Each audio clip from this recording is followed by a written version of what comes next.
This is Bruce Bishop for ChronicleD.com. Day 3 of the Daniel Kovarbasich murder trial brought Kovarbasich's brother Greg to the stand, as well as a couple of Northridge police officers who were involved in the initial investigation. Officer Ryan Young got on the stand and relayed some of the conversation he had with Kovarbasich's brother Greg while waiting several hours for a search warrant to be obtained from Cleveland. Sure, he said acting weird? He definitely said acting weird. The witness attorney came and you may not leave. Okay, thank you, Ron.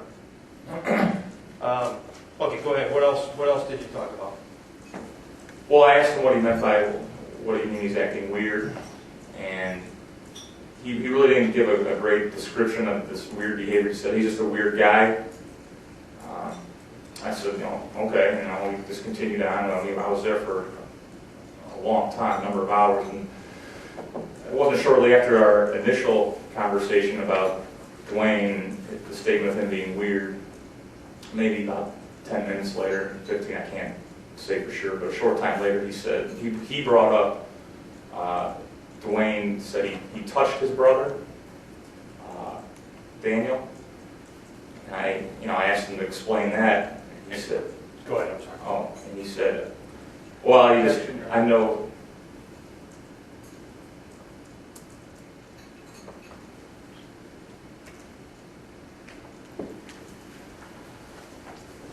I acknowledge that this is all hearsay, Attorney Bradley, but I'm sort of interested, so I'm going to overrule the objection. Thank you.